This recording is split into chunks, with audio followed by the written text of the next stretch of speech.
Assalamualaikum warahmatullahi wabarakatuh. Alhamdulillahirabbil alamin wassalatu wassalamu ala asrofil anbiya'i wal mursalin sayyidina Muhammadin wa ala alihi wa sahbihi ajmain, amma ba'du.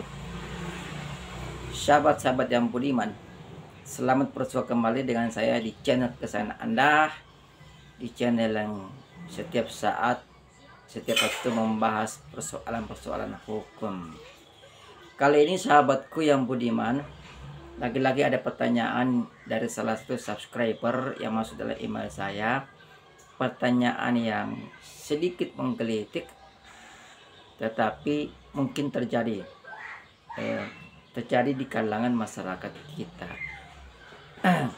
Pertanyaannya begini, Pak, apakah boleh seorang suami berpoligami dengan iparnya? Apakah boleh seorang laki-laki menikahi dua orang bersaudara dalam masa waktu yang sama, jadi poligami? Itu ya. Itu pertanyaan simpelnya.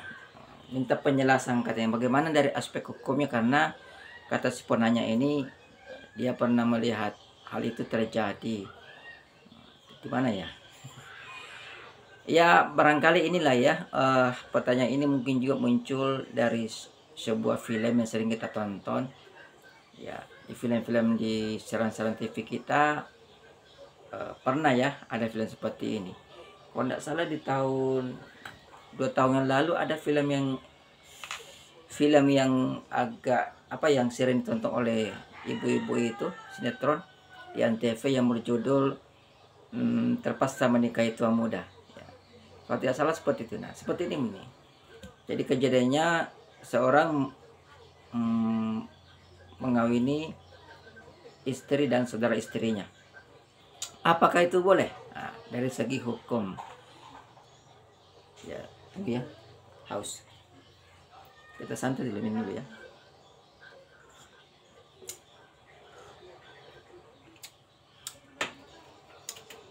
Pertanyaan ini ya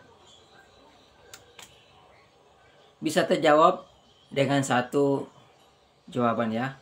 Kita jawab secara normatif ya. Nanti normatif ini sesuai dengan logika kita.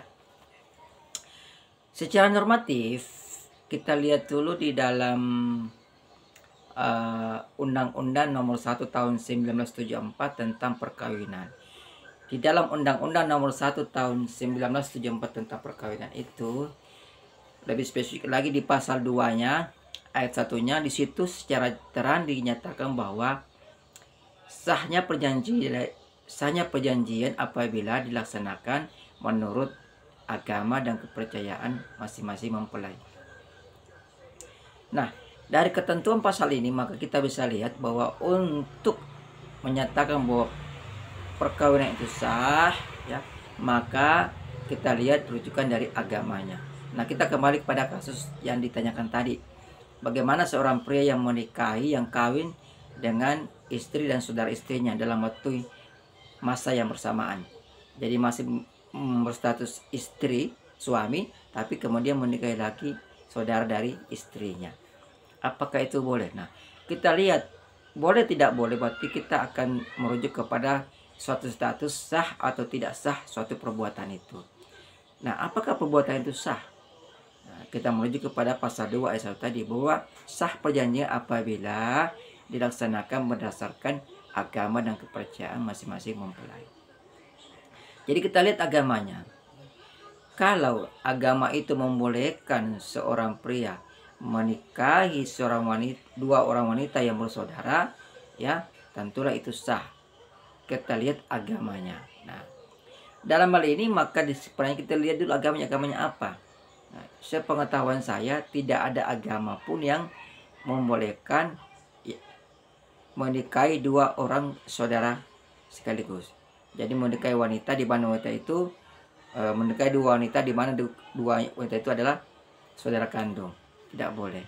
Ya, jadi kalau itu tidak sah maka perbuatan itu tidak boleh dilakukan. Ini jawaban secara normatifnya. Nah, bagaimana dengan fakta? Ada faktanya.